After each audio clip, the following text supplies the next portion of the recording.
everyone. Welcome to another edition to Talking with WIT Kevin and Son. Hi, my name is Kevin McLemore. I'm a three-time published author and the author of Talking with, no, not Talking with, Dating with a Full Deck. That's my latest book. I'm joined with my co-host, that go-to guy, entertainer, entrepreneur, Mr. Ife, that go-to guy. And I'm also joined with two young brothers, Waleem and Born. Naheem Garcia's older brother. If you seen any of the movies, he looks a lot like his brother, so he can probably take credit for being with Sandra Bullock, Denzel Washington, a host of How other about people. that? Good luck.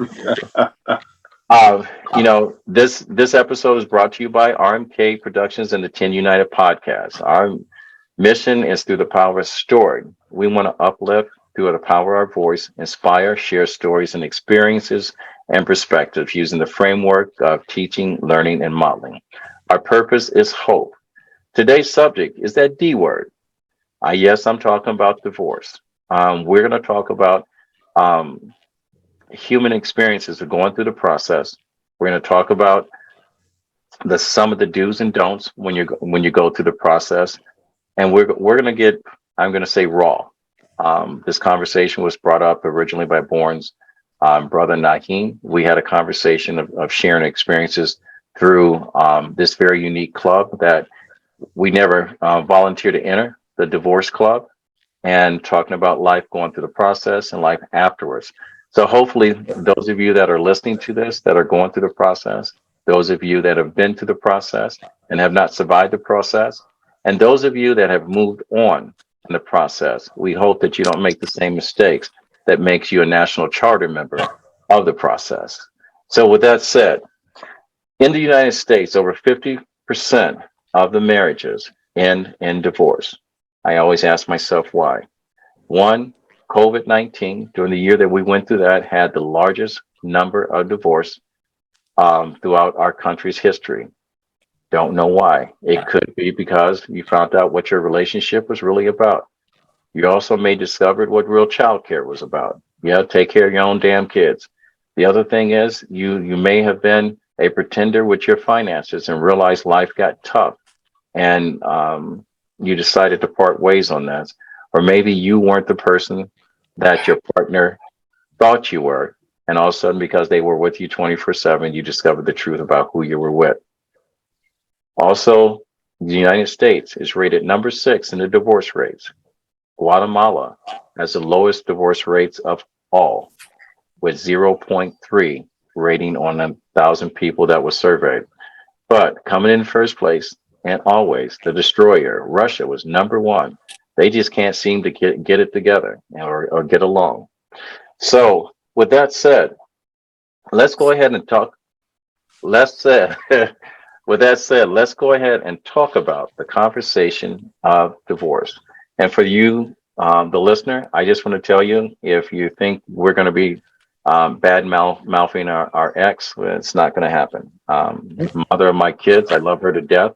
I owe a responsibility to be an example of a man to my children. And so she is a great woman, a great mother, great provider, very successful person. So my hat goes off to my ex. But still, there is an emotional roller coaster that you go on through the process from the beginning of that conversation until the end of the conversation. And that's what we're going to talk about. So, Wayne, we're going to open up, with a young man. We're not going to do bios today because, this is personal. But when the conversation first came up with the D word, um, how did you react to it, or what brought that about? Well, I would have to first place the context of culture. Okay. Divorce and the evil of divorce is a European construct.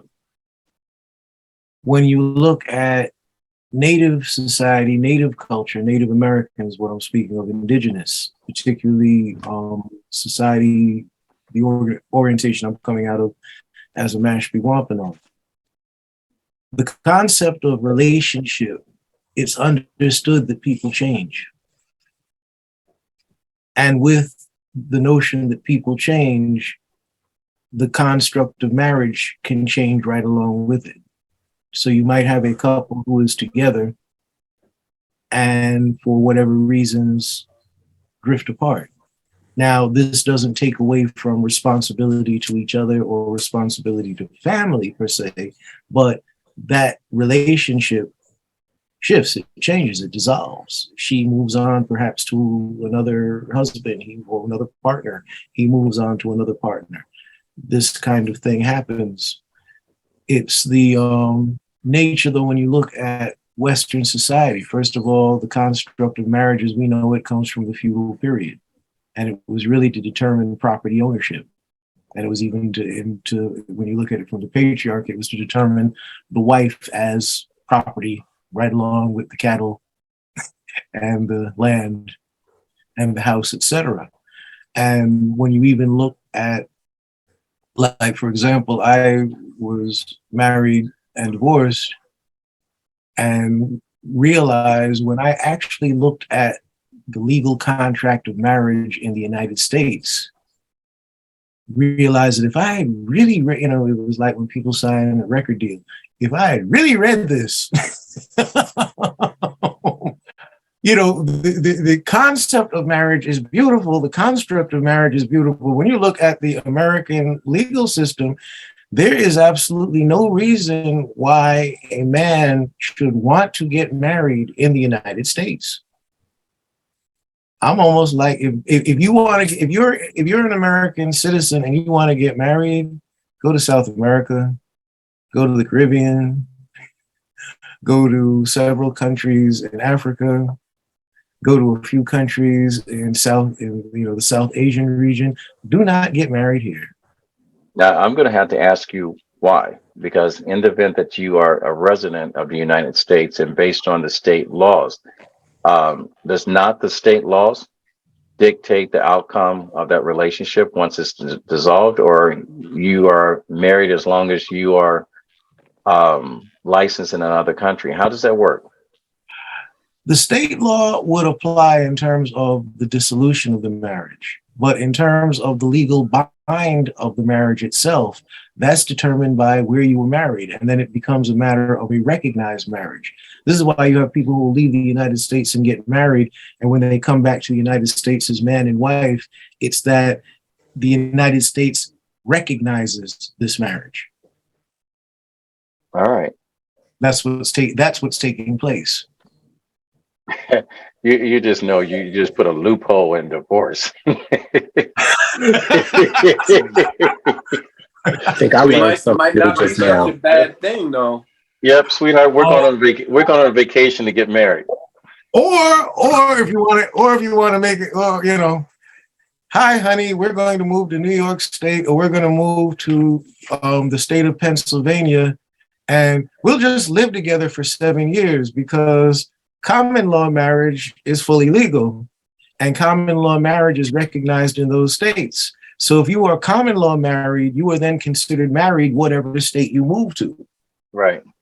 All right. And that's true in Massachusetts too. Our common law marriage takes place after you've been domiciled with someone for 10 years. Yeah. Okay. So, and then there's the other side of what Waleed didn't talk about, which is we can go down to City Hall and we can write off whatever tax write-offs, because I think there's the business side to it that a lot of people don't look at, right? The business side is like, let's go and get these deductions. Let's get this write-off. Let's use this to buy this house. Let's use this to buy this car. And when you do that, like when you look at the Constitution, it basically says, if you don't own anything, you will never get rich in America because you need a business. You need to be able to write that business off. Usually people's businesses come out of their homes initially, and then after the business does well at home, it can go out and do well in the world. But again, the foundation of that business then is founded or has its foundation in the home. And so what that then says about the quality of that union from a business perspective is key, because if the business goes bad, then basically what it's saying to you is where is the marriage? Because what you're really getting married to do is be in business. If it's marrying for love, then we have to define what love is. And if love is all about an emotion, then what happens when my feelings change? Right? But we can talk about it's the business that keeps you involved in things that you would regularly walk away from often, right? Because I've made this investment that I can't afford to walk away from. And that's why we hear it's cheaper to keep him or it's cheaper to keep her, because we're going to lose a lot of money in the process of dissolving this business. So it's almost like starting a business with a friend. You say, hey, let's start this talk show. And say, all right, let's do it. Well, what happens in 15 years if you decide, or in 5 years, or in 5 minutes when you decide you want to go left and I think I want to continue to go right the way we've decided? The business is then dissolved. You can't even use the same name unless the partner says you can use the same name, because it was the union of those two people that made that business a reality. So you have to write those things in at the beginning. It's like when someone says, so wait a minute, we're getting married, we're starting a business, and we're writing a prenup. Yeah, we're writing a prenup for the business side of it. That's what protects the business. So it's a great question. And I think that when we look at things maybe in a deeper way, we look at things differently, because it's not the same focus. This is not just for love. And then what is love? Let's define love, right? So let me ask this, and then Ife, I know he wants to ask a question. So why do we, as men, as Black men, why do we get married if we have the understanding that this is a business, when most of us have never actually ran a business before, but we enter into this relationship with running a business on the tail end of a word that's called love? Well, Why do we get married? Well, because that's not how it's explained to us. We're socialized completely, basically you're hearing Born and I after we've been to the puppet show and saw the strings. So this is Right. the post conversation. Right. The pre-conversation, the why did you do it? Well, I wouldn't have done it if I knew what I just said, But I might not have done it if I knew what I just said, type of thing. But we're socialized that we're supposed to find this partner. We're socialized that we're supposed to find this one life partner, this soulmate. We're socialized to look for qualities based on the priorities of the people who raise us, their education level, their physical attractiveness, et cetera, et cetera, et cetera. And we're taught that once we get into this relationship, we have to, by all counts, make it work. We talk about, like, for example, we talk about divorce rate. All right, let's talk about domestic violence within marriages that stay. Yeah. When we talk, I often hear talk about back in the old days, people used to stay together. And I'm like thinking of times back, couples back in the old days, quiet as is kept, when you heard about he broke her jaw.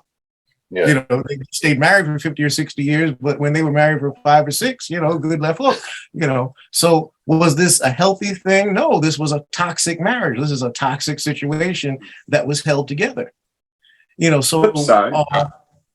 Flip side of that, I'm sorry, I'm going to add on to what Waleem's saying. Flip side of that, when we were jumping the broom, we weren't getting quote unquote married by Western standards, but we were married. We were dedicated, and if you think like post slavery, and then you think slavery times, right, and you think marriage. The unification of a man and woman when they were still a commodity at large in a country that at one point during slavery, we couldn't even marry unless it made us more valuable to the slave master, right? Or our marriage added some benefit to the community of slavery, the slavery community, right? And so what does that mean? And I think as we develop as people, right, whether we were moving the Great Migration west, we were going north, whatever was happening, right? We were all in places where if we were going before a minister and the minister said, do you, Mr. McLemore, do you, Mr. Ife, Mr. Naheem, Mr. Wally, Mr. Bakim, it's like, do you know what it took for me to get here? Do I? I've been doing this. Matter of fact, if I hadn't come here, I'd still be doing this. I'm only doing this so I don't have to have the quote unquote bastard, right? Or I'm only doing this so that I can prove to you, the woman, that you do mean that much to me. I'm not just playing, right? But again, I think that the institution of marriage in America for people of color has always been something different. You have to think that, I mean, it wasn't until the early 60s that they took down blacks and whites can't marry, right? Right. You used to have to go to a doctor to get approved to get married, right? In America. Right. So when you look at that and you say, well, that was the early 60s that changed, right? And with Roe versus, what is it? Roe v. Wade. Roe v. Wade, some of that stuff now becomes questionable because that stuff came at the same time, and it was like, we have to make this thing right for people to be able to be together. So when we really look at marriage and we look at the institution and we look at the historical context of it, I think that a lot of reasons why we as people of color were trying to get married is because we were trying to emulate white folks. When it came down to what we were doing as far as being dedicated in a relationship and raising family and doing these things, we were always doing that. And a lot of times we were doing that at our own peril, or the peril of our children, right? But when we really look at that, and we look at, I'm going to talk about something that seemingly is not related. When we look at like the rise of Dr. Martin Luther King, right? The United States government said, well, where did this guy come from? Dr. Martin Luther King was really supported and raised up by families, black nuclear families, man, woman, and child, all across the South, places up here in the North. And they said, well, we got to do the best we can to destroy the black family so that they can't lift up people from amongst themselves, right? Because when you have a nuclear family, things are going to work, and they're going to work better, or they're not. It's just going to blow up in your face. It's going to be very bad, or it's going to be very good. But the institution of marriage, you would think that if you have a father at home, you have a good model, or you have a woman at home, you have a good model of what a woman should be, what a father should be, and that hopefully there'll be some kind of civility between them so that the child can say, oh, I'm going to grow up to do what my mother and father did. They've been married for 30 years, 40 years, or I'm never going to do what they did. I'm going to find someone who's going to love me, and I don't want to ever get married if that's what marriage is. Allow me to flip. Wally, one second, because Ife, out of all of us, he is the only member that's not part of the founding member of the D Club on this. And I know him sitting here listening to this conversation, he's probably going, what? Yes. Want to jump in? Yeah. Born, thank you so much for being on the show. You said something and it made me think of something. Getting married as a man based off of what society calls love and based off an emotion. It just made me remind, because I'm probably the youngest guy on this, but I'm still kind of old school. I remember that Tina Turner song, "What's Love Got to Do with It?" And the line she said after that, "What's love but a secondhand emotion?" So, I'm understanding we've had this conversation with ladies, and now we're having it with us as gentlemen. all too often, and I'm seeing where you're going with that point, we as men are taught to make this major life-changing decision based off of emotion or this thing that they call love, when usually us men think logically, like, how does this help me now and for my future? But in certain situations, because let's be honest, we as guys, we're like, okay, this is the woman I want to be with. I don't need the big ceremony, but try to have a simple ceremony with a person that's been taught that the wedding is everything. So, we're here to have these conversations and really flesh these points out. And I see my big bro, Naheem, has a point. He got his hand raised. I know he's about to bring it. So go ahead, Naheem. Well, the point of marriage, as we know it, is a business. I mean, legally, I know somebody that was living with their girlfriend for many years, but he never got divorced, and he was divorced, separated from his wife for 25 years. He died. His ex-wife, who was on crack, took the house and took the insurance. So it's a business. It protects the woman you're with, and it protects what you've established. It's her wedding, your marriage. Her wedding, your marriage. Okay? Because her wedding, I'm getting ready to host a wedding. Earlier today, I set up, I'm getting ready to host a wedding. And in hosting this wedding, I'm hearing this story. And I'm hearing why they're going to renew their vows. And it's beautiful. And I'm glad to be a part of this whole picture. And Vaughn was talking about the nucleus and talking about how, with the nucleus, when you got your nucleus, your source, how you can build from that, sprout from that, nothing can stop you. And hearing this person's story of how beautiful, and then she stops and says, well, my husband wants to do this thing. And sometimes I'm confused. I don't know who's the groom or who's the bride. I said, no, it's your wedding. It's your wedding. It's y'all's marriage. It's his marriage, but it's your wedding. It's your day. It's for you. That whole ceremony is for her. It's not for you. You already made the decision in the eyes of the supreme architect and yourself that you're going to be with this woman, love this woman, no matter what. I go to the store to buy myself a lollipop, and I'm picking up something. I'm thinking about getting something for my girl because that's where I'm at with it.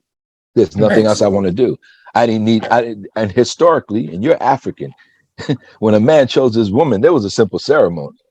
This other ceremony of swapping blood and doing all this thing and going down City Hall and being registered and all that, that belongs in another place. That's designed for separation, because also there was a time you couldn't get separated. You got married, that was it. Come on, I got cut off 3 times. I'm trying to go get ahead. I'll let you have it. Go ahead. Yes, absolutely. No problem. No problem. No, what I was saying was, speaking to Bourne's earlier point. One thing is that we've been force-fed. I go back to the colonization point. We've been force-fed a construct of this is a family, this is a family structure, this is the nuclear family, this is the nuclear family structure. When we look at the reality of family structure, and I'm now leaving the Americas, I'm leaving Black family, white family. When we look at the family structure, you can go through Europe, you can go through Russia, you can go through Asia, you can go through, when I'm saying Europe, it is part of Asia, it's West Asia, what am I saying? So you can go through the Asian continent, West or East, you can go through Africa. When you look at the family structure, it is not nuclear, it's what works. If grandpa is the patriarch, then grandpa is the patriarch, and we don't talk about, oh, well, there's no father in the home. There's an older man in the home. There's an uncle, there's an older brother who is taking on that role. So the family is based on who is present. But then what we're taught in Western society is that this is the only model and structure. And again, now that speaks directly to the point that Naheem was just making about the business structure. The nuclear family is a business structure. The nuclear family is modeled on the structure that the man goes to work and the woman stays home and takes care of the home. That's not always the family structure. And historically, that has not always been the family structure. That's the family structure that works in the business model, in the factory sense.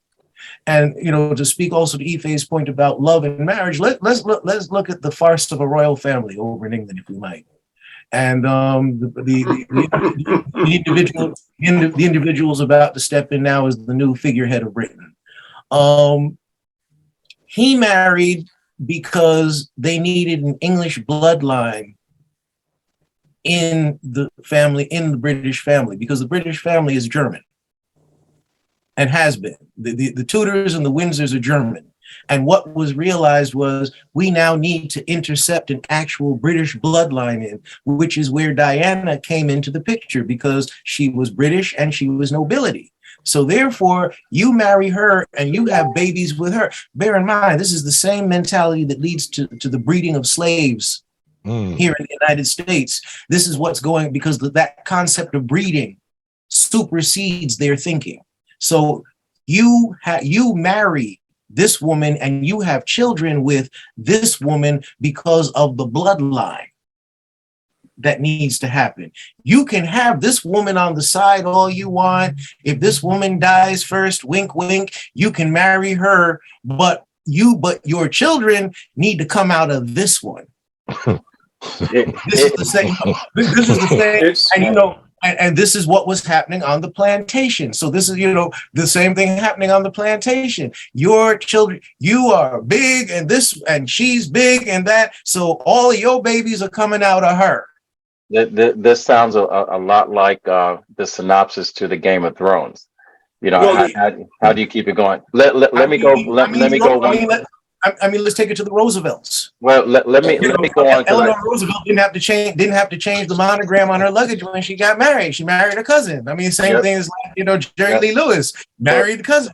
Let me stay on track, because I want to make sure to our listeners that we keep them engaged, and we want to move this forward. Because one of the things I want to do, I want to talk about, since you guys have mentioned that the marriage is a legal contract like a business, I also want to note that 90% of every business starts off fails. And so the divorce rate is 50-50 right now within the first year. It's 60% within the second marriage. So, you know, there's hope when it comes to relationships. And when you look at the construct of the way that we as Black people were initially wed and joined together, it was for now and forever. And there was not an option until we adapted the European construct of what marriage was supposed to be about, is acquiring a piece of property, which happens to be your wife if you were the man or whatever. But the tables have turned, because the wives in present day seem to be in a better emotionally and financial position than most men. But the key thing that I want to talk about, because we are Black men and we're talking about this on another level, I want to go ahead and mention that in the event that you are going through the process, there are a couple of things that you need to make sure you do. And I'm going to talk about the do's, and Ife is going to talk about the don'ts. State specifically and educate yourself about the laws in your state before you even enter the conversations you have.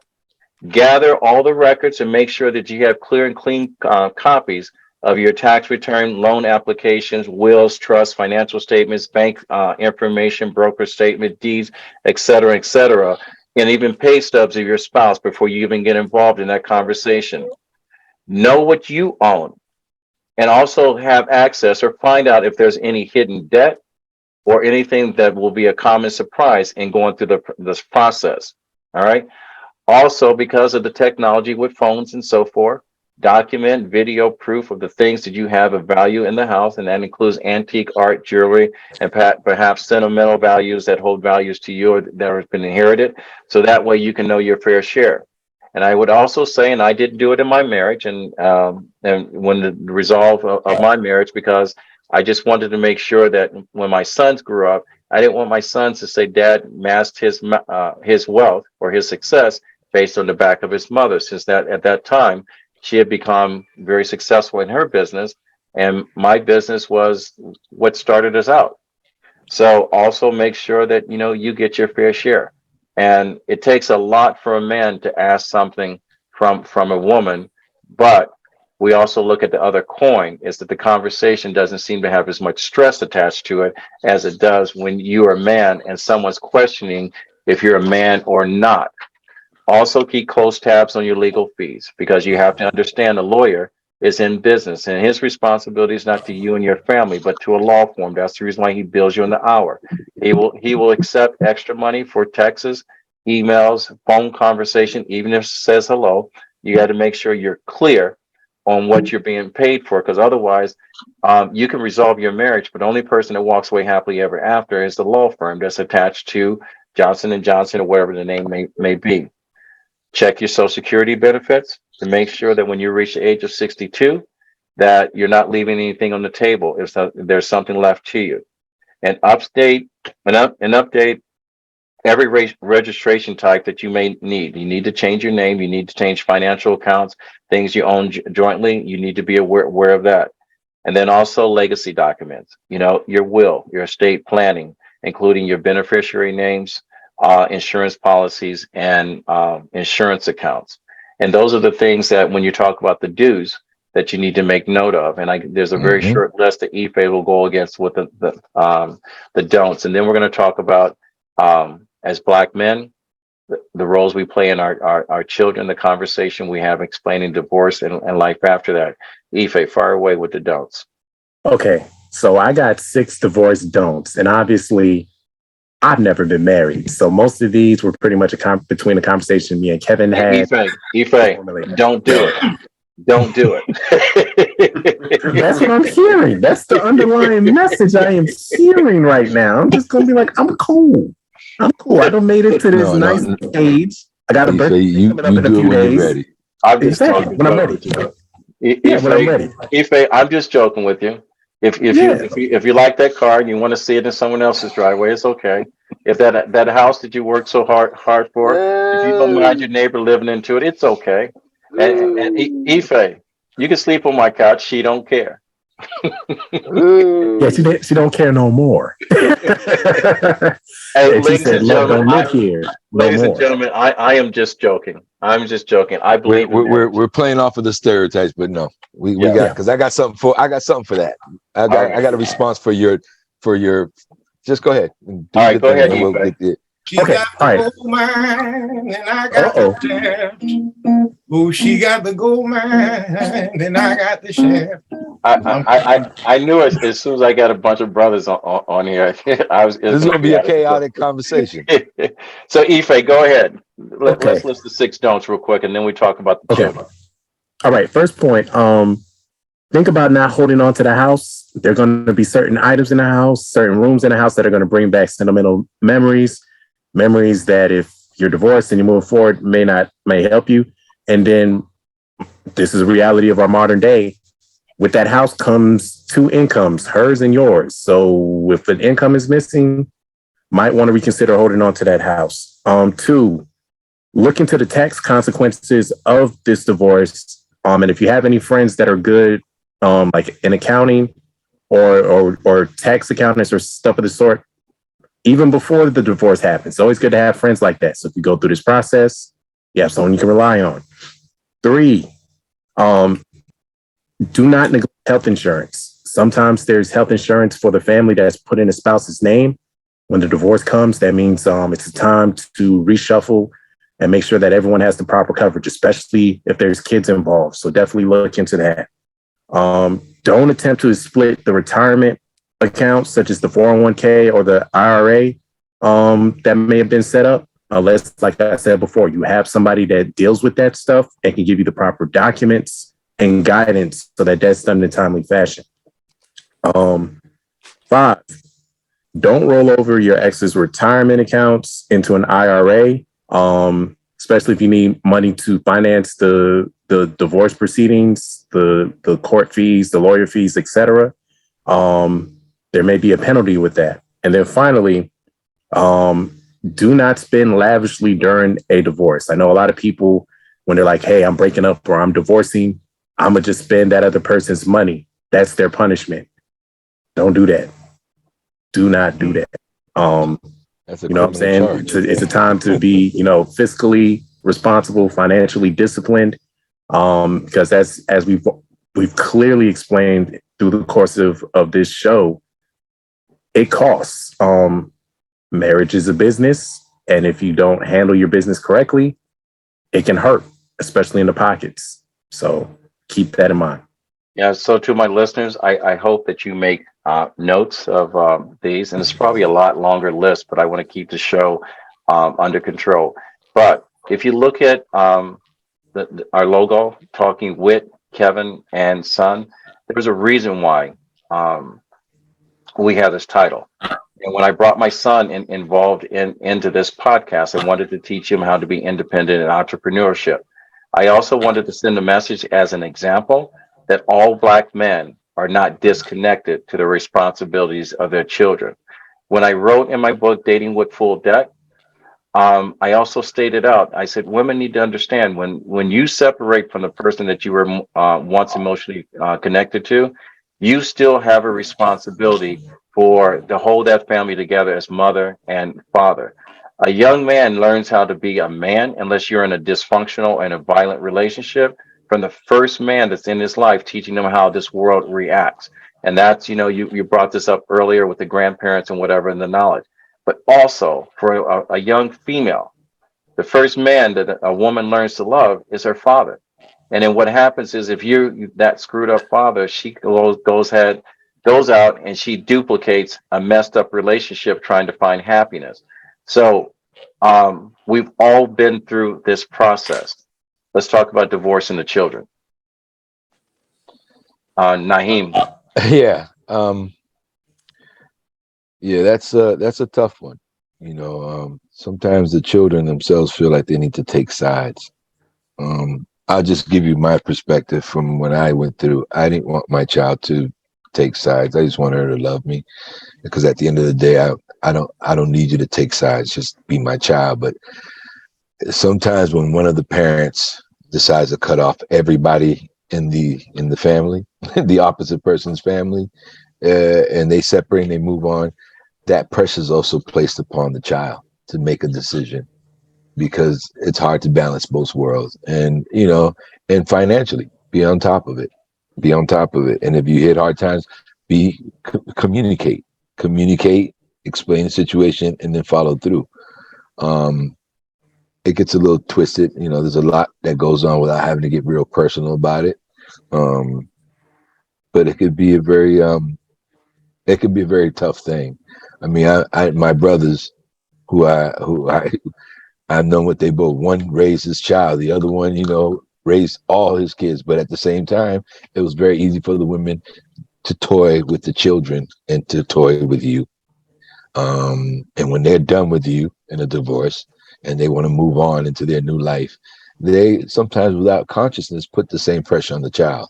So make sure you don't do that to your child. Don't put your child in a position where they got to make a decision about who to be with, who not to be with. Learn to mind, like, I don't want, during divorce with the child, it's very easy to badmouth a parent. It's very easy to do that, and you don't. I have to tell you right now, my youngest does not have a clue about anything on my end, because I don't want you to look at someone through my eyes, listen to them through my ears, or talk to them through my tongue. If I'm the bad guy, fine, I'll be the bad guy. But at the end of the day, one day you'll see the light for yourself. So it requires a lot of patience and tolerance, and enduring a lot of pain. Because see, we're men, we're not supposed to be painful, but it hurts. And sometimes that emotion could take you to a place where you can't function. I know when I went through it, I was no good. These two men that are with you on this podcast, with the exception of Kevin, will tell you I was no good, because psychologically, when your finances die and you're having trouble keeping up with things, and you can barely I didn't prepare safe ground for my future. See, when make sure you got some money. So when you go through that divorce, you got some money to take care of your business. And because when you got to figure out how am I going to pull off where I'm going to live, and how I'm going to get around, and I'm going to eat and go to child support and take care of this baby, things can go real south and get real sour And Naheem, real bad. Naheem, because of this conversation, it's the reason why we are having this forum with Black men, because there's a whole nother conversation. We're talking to our lighter and brighter spirited brothers. And Waheem, I know you've been dying to talk to, to have this conversation. And Born, I'll get to you. Ife, you better not have any kids you haven't talked about yet. So Waheem, let's talk about this. Well, the situation, again, when I go back to culture, your children are your children, regardless of marriage, divorce, or what have you. Your children are your children. The other parent is the other parent. And these are the realities that you have to maintain. And the most difficult thing can be, as my brother was just saying, holding your tongue.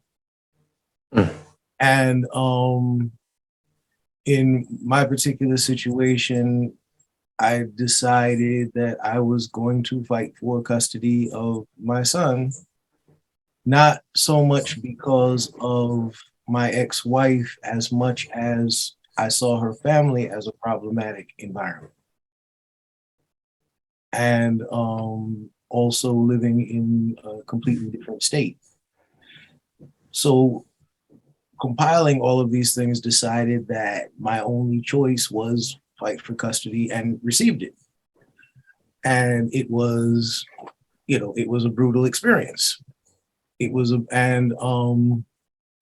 the interesting thing that you experience, that you go through with that experience, is, particularly in a state like Massachusetts, it's notoriously pro-mother, to the point that you'll have a situation where, by all accounts, the mother is unfit, and they somehow still find a way to convolute that. Like, I remember, give you an example. I remember a situation where the mother was on drugs and had been neglecting the children, and the children had been living with the father for about 2 years, and it finally got to court. And when it went to court, the father was then given temporary custody of the children. The mother was to go into rehab, which was to be paid for by the father's insurance. Mind you, she had abandoned the family for about 2-3 years, but it was his responsibility to pay for her rehab. And upon leaving rehab, the children would be returned to her custody. Why this case particularly stands out is because this was the landmark case in southeastern Massachusetts that began to completely change the structure of the automatic notion of children are best with the mother. Mm-hmm. And so I was lucky that I was walking into a court that this was already the awareness of, if the father presents himself as a fully capable parent, as a provider, if we look at the details of what caused the dissolution of the marriage, then you're on equal ground, which does not happen in this state. But I was very lucky. But again, it's always the situation. Keep your documentation, document everything, keep a log, even of the exchange during visitation. Keep a log. Keep a log of, when your child, and it sounds paranoid, but when your child is going to visit the other parent, make sure you take a picture. It's business. It's business, man. And again, to speak to the business, to some extent, it's almost better to say, baby, I love you, let's form an LLC, as opposed to, baby, I love you, let's get married. It would almost be better to write out a business charter, and the two of you sign it and put like $500 in the bank together. That would in many ways be more meaningful to some extent. I go back to the legal construct of marriage. In many ways, that would be more meaningful. Yeah. All right. But going back to the matter of the children and the children, that is what becomes now the focus. And sometimes, even in terms of when you're dealing with an ex, sometimes the ex can't relate to the, I'm not focused on you, I'm not focused on us, I'm not focused on what used to be with us. My focus is our kids, our child, etc. So that really has to become, and that also is the thing that will get you through. All right. I thank you for that. Let me go over to Bourne, because I know he's got things going back in his head, and then we're going to talk about the day that we received the papers, and let me explain to everyone what the process is. Bourne, let's talk about the children. Man, I'm just thinking about Game of Thrones last night, right? Mother. So kids. Let me not even go into Game of Thrones, but I think that really talks about the conversation that we're having. Of course, not everyone's going to be a queen who's going to say, you're going to do this and I'm going to tell you, and you're going to obey me, and you're going to do what I tell you. And I'm going to have these kids by another man. And we're just going to have this relation. right? I think that children always is different depending on what state you're in. It's different upon what country you're in, because different countries have different values for how they focus on children, how they focus on family, how they focus on raising kids. There's a lot of arranged marriages in Asia, and they're arranged so that money and business won't be an issue, so that love can grow. That in and of itself is a thought. In my particular case with my children, what I always have done and continue to do with my children is, for a time when they were under 18, I would always say to them, respect your mother. Do your best to respect your mother. Listen to her. Do this. Well, Dad, she talks about you like a dog. Why don't you say anything bad about her? Because my issue with your mother, or your mother's issues with me, are not your issues. Right on. Much like what Naheem was saying, right? Right on. They're not. It's not even your business. And so the fact that a mother, or whoever the other person is, might talk badly about you, or do things to diminish and downplay what you do, or even your role as a figure in that child's life, is really foolish. Because just think about how important both mothers and fathers are, right? And especially fathers of color, right? We're very important, because you need to know how to get through this maze called life, right? How do you negotiate this thing, right? And I think that I would say that when you're in woman states, or seemingly states where it seems like the woman has a lot more play and a lot more say, that you have to be very careful how you move, because you could end up locked up, never having had a record before, because you can't deal with the stress of all the things that come. You're broke. You don't have transportation. You don't have the ability to move like you used to move. And in Massachusetts, I found this out when I was a child care counselor. They asked the mother if she wants to have the father drive or not. Like, so they give that ability to choose whether or not the father will be able to have a license based on whether or not the woman feels some kind of way. They also will kind of change the way that they deal with you as a man, because the woman is going to get that top billing, right? And so you have to be ready to deal with that stress and that pressure. A lot of men can't take that, and then that conversation will devolve into something that becomes something physical, and then you're double whacked, because now your children have to see you behind bars, right? They have to come see you through thick glass and take a bus ride. But I think that both of the things that Naheem said and Waleem said are right on point. As a parent, if our job is to make sure that we're being the best person that we can be, how do I become that living example that I want you to see, that I want you to hear? So I have to watch the way that I'm speaking. I have to watch the way that I'm walking. I have to even watch the way that I carry myself when I'm upset, because they could then say, oh, well, every time you're around mom, you're mad, and I can tell by your body language, because you do this and your jaw gets tight. So there's so many things that we have to do in order to have control of ourselves as men when we're with our children, so that our children are going to get to see us in the best light. And often once divorce occurs, that is the biggest challenge, is to be seen as a positive. Because if we talk about a woman leaving a man, it was time, it was good. She needed to be free. She was feeling, she came into her own energy. When a man leaves a woman, he's a dog, he's horrible. How did you do that? How could you leave her like that? And it's not really fair, because it's not balanced. The social focus on what men should do and what fathers should do is not the same expectation for women. And I think a lot of people automatically assume that every mother is a good mother, and a lot of mothers are not fit. Or make the assumption that some fathers aren't good either. Yep, you're right. So let me go take it from here. Um, and I want to say this to our listeners. You know, there's no such thing as a perfect relationship. There's no such thing as a perfect mom or dad. But what makes a situation perfect is your commitment to your child to do best by your children, even if what you had promised to your other half doesn't seem to work out. I say to women, do not push a good father out of your children's life because you could not get along. Fathers, do not allow yourself to be pushed out of your children's life because you can't not handle the stress of the pressure that's coming from the person that used to be your ex.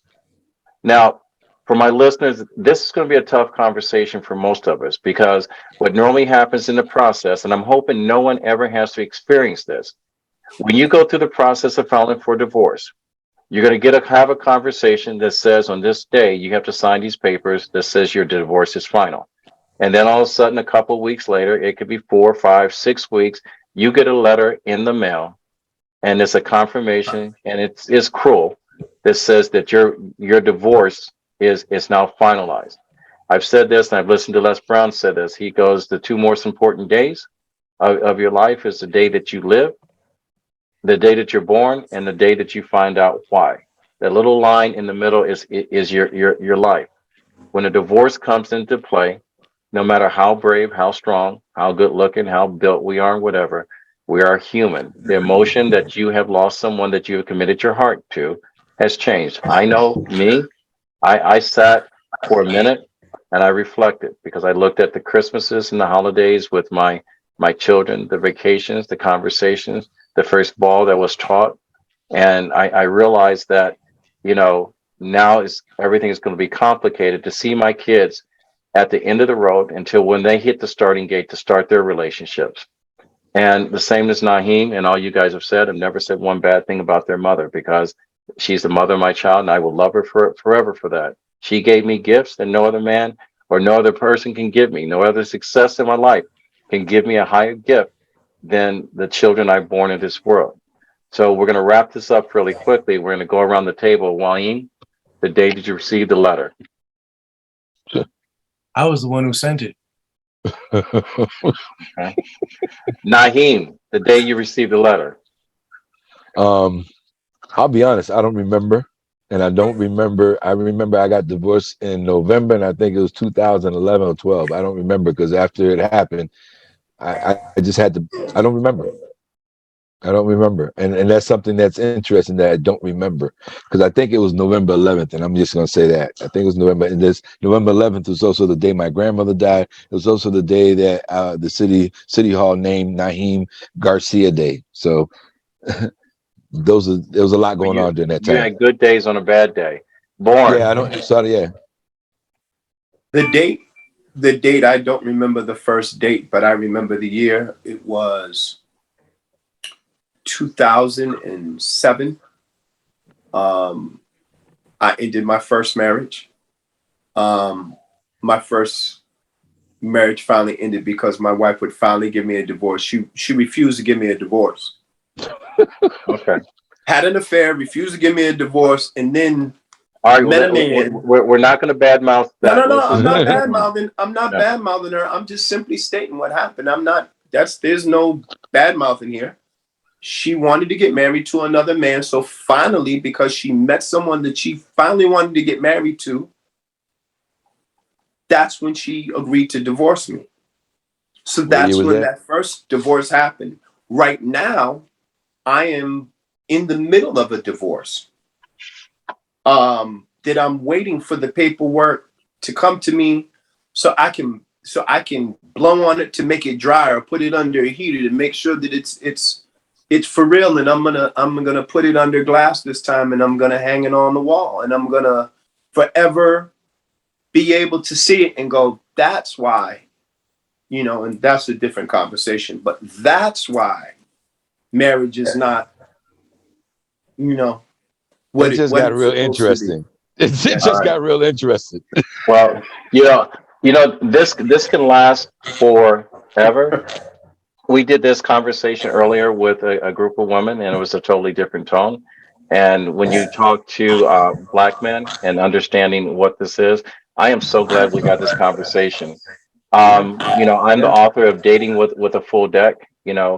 I learned a lot through my divorce, and I wrote it in my book. And Naheem, you've read it. Ife, you've read it, and I didn't hold back any secrets. I didn't know how to date um, once I was out of that situation. But I dedicated the book to my ex.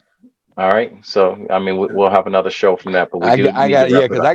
I gotta ask a question since well, maybe this is not time because Okay. I did read it and you did dedicate it, and Okay. Let me ask you. Go ahead and ask the question about the book and tell me what your spin is on the book, and we'll end from there, Naheem.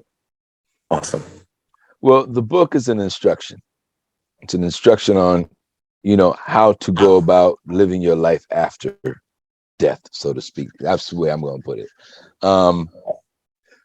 The question I had is not so much about the book, because the book is self-explanatory. It's more about you dedicated the book to her. Now I get it, but why? Why was that important to dedicate it to her? Was that out of a little bit of spite, a little bit of I survived, I got through it, and you didn't break me up, you didn't break me down, or was that like sincerely like thank you, because I wouldn't have been the man that I am now to be able to embrace what I got now. It was that actually, truthfully, it was the latter. Because there were a lot of things that I was going through in the relationship, and because I kept putting her feelings over mine, thinking that one day she was going to recognize my feelings. And I said, if I had taken the lessons that I passed on to the people that now are reading this book, and if she had been open and receptive to that conversation, I'd have probably still be married to her today. And Wow. that's the difference between when you're in a relationship. A lot of times we don't communicate well, and it's easier to ball up our fists and throw things and say hurtful things to people than to actually work it out.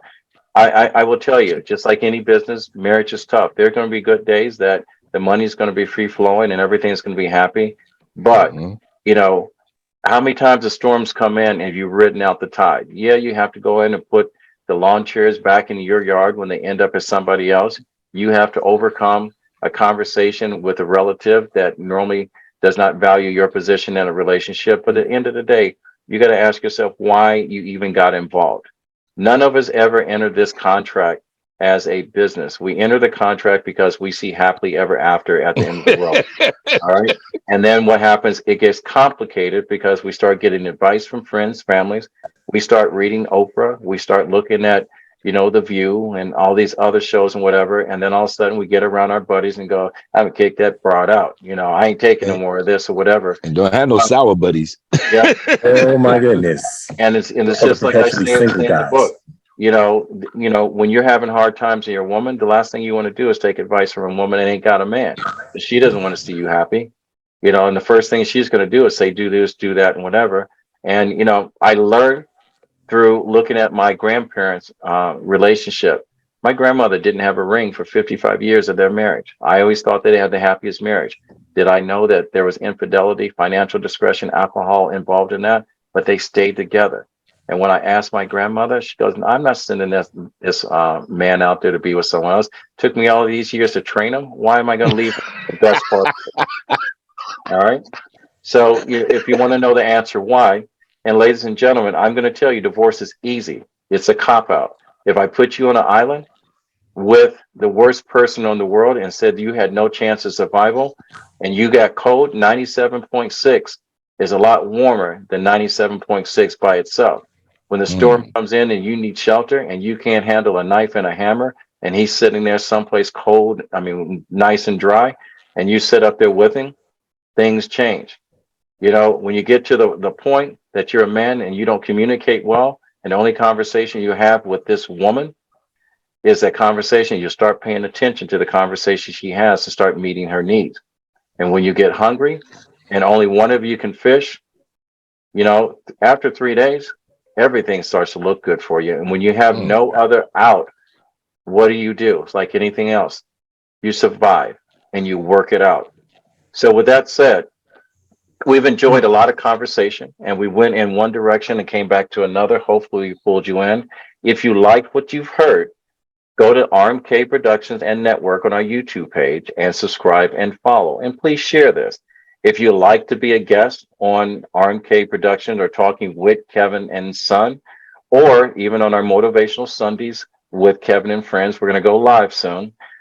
Please reach out to us at info@rmkproductions.org. You know, my grandfather always said, when you get to a place you can help someone else, it is your duty to do so. Reach one, teach one, and I'll fade to black, and we're out.